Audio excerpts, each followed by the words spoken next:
8h très exactement sur Studio Kalita. Bonjour à tous et bonjour à toutes. Olivier et Granilik au micro pour une heure d'actualité israélienne et internationale ce matin.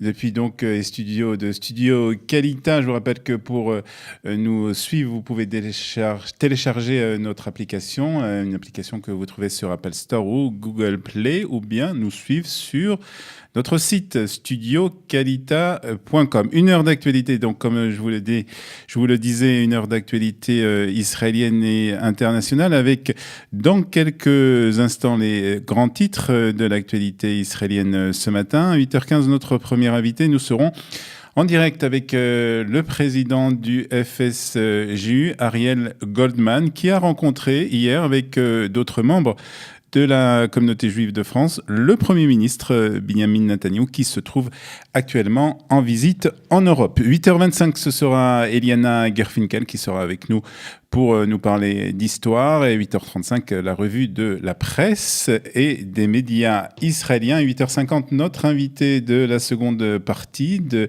cette émission, ce sera Nadine Kurti-Tsour, qui travaille à l'ambassade de France à Tel Aviv et qui nous parlera d'un colloque qui va avoir lieu aujourd'hui, à l'université de Tel Aviv sur la Première Guerre mondiale. Et donc, nous parlerons avec elle de ce colloque. Mais nous commençons par l'actualité. L'actualité, bien entendu, c'est la rencontre qui a eu lieu hier entre Benjamin Netanyahou et Emmanuel Macron. Nous allons en parler dans quelques instants, mais le grand titre de l'actualité israélienne ce matin, c'est l'annulation du match entre Israël et l'Argentine. Et oui, un match amical devait avoir lieu samedi soir à Jérusalem, et ce match a été annulé. C'est ce qu'a annoncé ce matin l'ambassade d'Israël en Argentine. Il a confirmé, en tout cas, l'ambassade a confirmé cette information qui a commencé déjà donc à être annoncée hier soir, donnant comme motif des menaces contre les joueurs de l'équipe d'Argentine et contre le capitaine Lionel Messi. En effet, ces derniers jours, les Palestiniens et le BDS avaient fait pression sur le capitaine argentin et avaient demandé à Lionel Messi de ne pas jouer cette rencontre, estimant que c'était une manière de légitimer la politique israélienne. Le premier joueur à s'exprimer sur ce sujet, c'est l'attaquant Gonzalo Higuaín. Finalement, nous avons fait ce qu'il convenait de faire, a déclaré le joueur argentin. D'abord, la santé et le sens commun, a-t-il annoncé. Nous croyons que le mieux était de ne pas y aller, a donc déclaré le joueur argentin. Il n'y aura pas de photo donc de Messi au Kotel, comme l'avait annoncé la ministre des Sports, Miri Regev.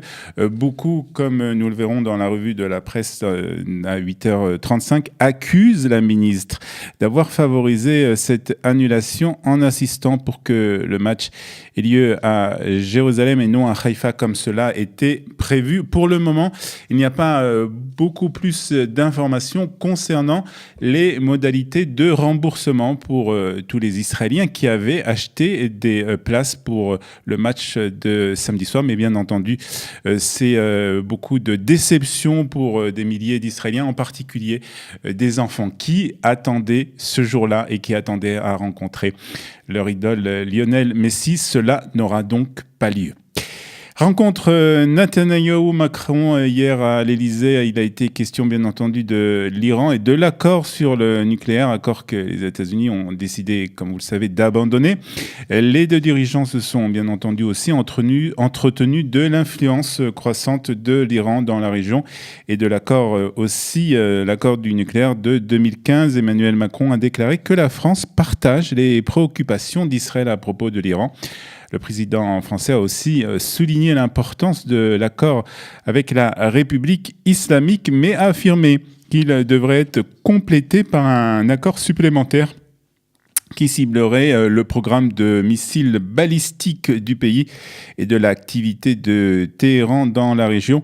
Benyamin Netanyahou a de son côté affirmé lors de cette conférence de presse qu'il n'avait pas demandé à la France de se retirer de l'accord du nucléaire iranien. Le président Macron a aussi évoqué le transfert de l'ambassade américaine de Tel Aviv vers Jérusalem. On se souvient que Paris s'était fermement opposé à ce transfert. Emmanuel Macron a rappelé son opposition d'une façon assez virulente. Le transfert de l'ambassade des États-Unis en Israël à Jérusalem a mené à la mort 2 personnes et n'a pas fait avancer la paix. C'est ce qu'a en tout cas déclaré le président français lors d'une conférence de presse commune avec Benyamin Netanyahou.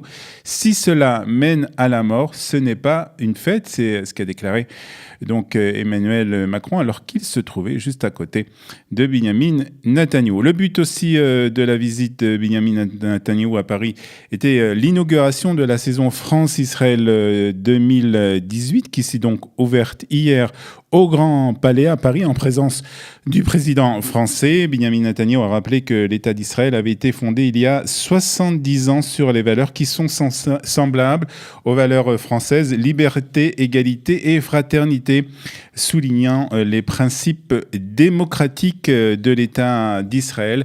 Notre République ne serait pas la même et ne pourrait continuer à être la même sans les Juifs de France et le dialogue permanent avec Israël, a répondu le président de la République. La saison France-Israël résonnera dans une 50aine de villes en France et une 20aine de villes en Israël autour des thèmes variés tels que l'innovation, les sciences, l'économie, le théâtre, la danse, la musique, l'éducation et le cinéma.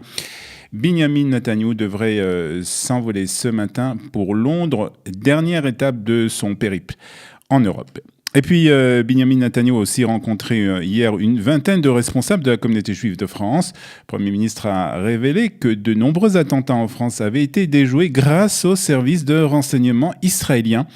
Et les responsables de la communauté ont aussi demandé au Premier ministre israélien de débloquer des budgets en faveur de la Aliyah des Juifs de France, comme cela avait été proposé il y a quelques jours pour la Aliyah des Juifs d'Amérique du Nord. Mais nous reparlerons de ce sujet et de cette rencontre dans un instant avec notre premier invité, Ariel Goldman, le président du FSJU, qui sera en ligne avec nous et qui a assisté hier, bien entendu, à cette rencontre. Retour en Israël avec une dizaine d'incendies qui se sont déclarés hier dans la région autour de la bande de Gaza.